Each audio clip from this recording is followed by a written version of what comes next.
Hello friends, केम छो बधा। I hope तमे बधा मस्त अने स्वस्थ हशो। तो आज बिल्कुल लग्न प्रसंग जेवा आपणे सेव रोल बनावीशुं। उपरथी क्रिस्पी अने अंदरथी चंकी अने बिल्कुल ज अंदरथी लीसा के चीकणा नहीं होय एवा। तो एना माटे एक गाजर लीधुं छे, 3 में बटाका अने केप्सिकम वटाणा लीधा छे अने आ बधी ज वस्तुने मैं कट करी लीधी छे।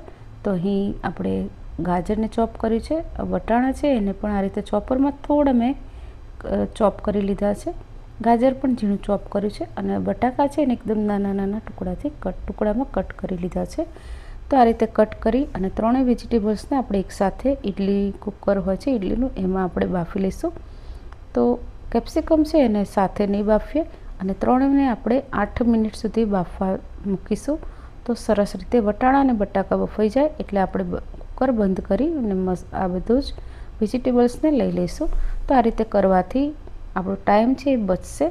जो बटाकाने कूकर में तमे सीटी वगाड़ी बाफशो तो सीटी वाग्या पछी कूकर ठंडू थवा देवुं पड़शे। बटाका पण ठंडा थाय पछी आपणे एनी छाल काढी अने एने मसळी अने लईशुं।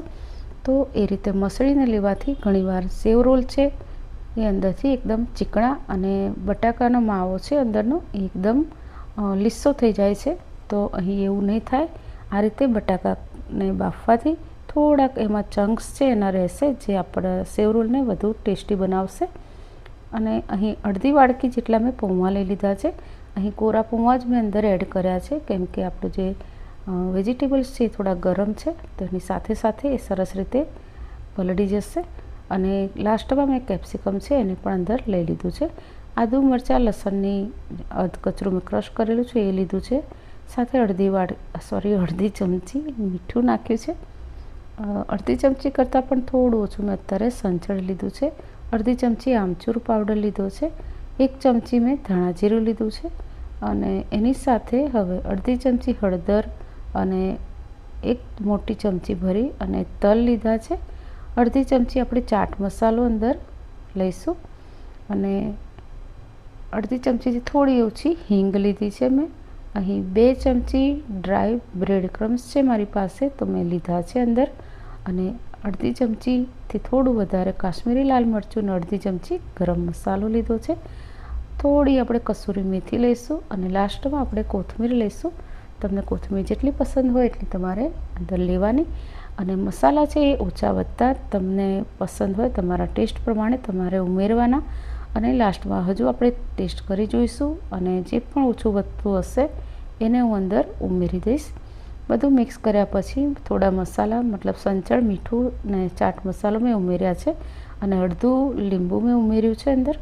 1 ચમચી મેં કોર્નફ્લોર લીધો છે અને બધું હવે સરસ રીતે આપણે મિક્સ કરી લઈશું।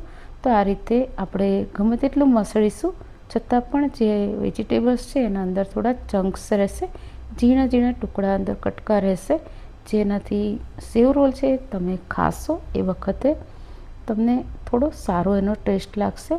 मतलब तमे ज्यारे बनावशो ने खाशो त्यारे तमने खबर पड़शे। तो बस आ रीते बधो ज मावो छे रेडी थई गयो छे। तो आपणे आ रीते एने शेप आपी दईशुं। तमे कोईपण शेपमां बनावी शको छो।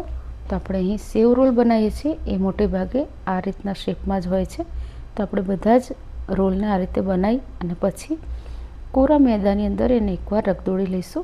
तो आ रीते करवाथी आपणे 2 वार स्लरीनी अंदर एने डीप नहीं करवा पड़े अने क्रंची तो बनशे ज पण तेल बिल्कुल ज नहीं पीवे आ रीते करवाथी। तो अहीं बधा ज रोल ने मैदामां रगदोड़ी अने आपणे रेडी करी लईशुं आ रीते। तो अहीं मैं बधा ज रोल्स छे एने वाळी अने मैदामां रगदोड़ी लीधा छे। હવે એક સ્લરી બનાવીશું। 1 મોટી ચમચી કોર્નફ્લોર અને 1 ચમચી મેંદો લઈ જરૂર પૂરતું પાણી લઈ અને આપણે પાતળી સ્લરી બનાવીશું। ચમચી ઉપર આપણે એકદમ પાતળું કોટિંગ થાય એવી આપણે સ્લરી બનાવવાની છે। અને હવે ઉપરથી આપણે એને ક્રંચ આપવા માટે આપણે સેવ રોલ બનાવીએ છીએ।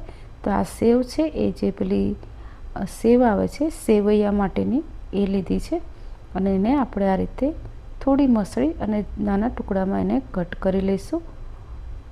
अने हवे आपड़ा जे रोल छे एने आपणे आ रीते स्लरी में डीप करी अने पछी जे सेवैयानी सेव छे जे एमां आपणे आ रीते रगदोड़ी लईशुं।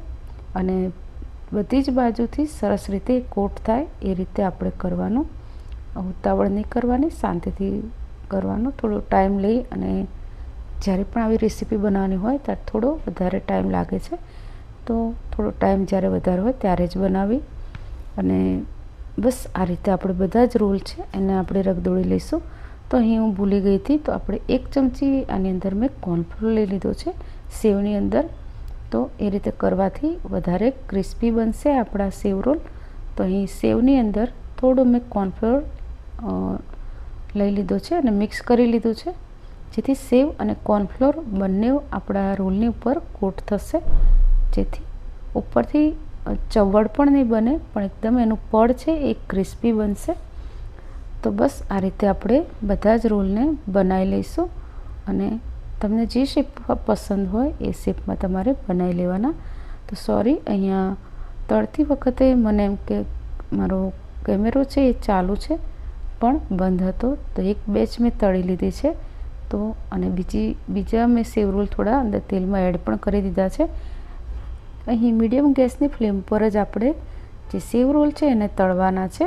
તો અહીં પહેલી બેચ મેં તળી લીધી છે, પણ તમે જોઈ રહ્યા છો આપણા પેપર નેપકિન પર બિલકુલ જ તેલ નથી લાગ્યું, એકદમ ડ્રાય આપણા સેવ રોલ બન્યા છે. તો પેપર નેપકિન પર પણ એક ટીપું પણ નથી લાગ્યું, તમે જોઈ રહ્યા છો. તો હાથમાં પણ બિલકુલ નથી લાગતું તેલ. તો આ રીતે તમે કોટિંગ એનું સરસ કરશો તો તમારા સેવ રોલ છે આવા એકદમ ડ્રાય અને ઉપરથી ક્રિસ્પી બનશે અને લાંબો ટાઈમ સુધી ક્રિસ્પી રહેશે. ઉપરનું પડ છે એ બિલકુલ ચવડ નહીં બને અને આ રીતે અંદરથી પણ એ સરસ ચંકી બનશે.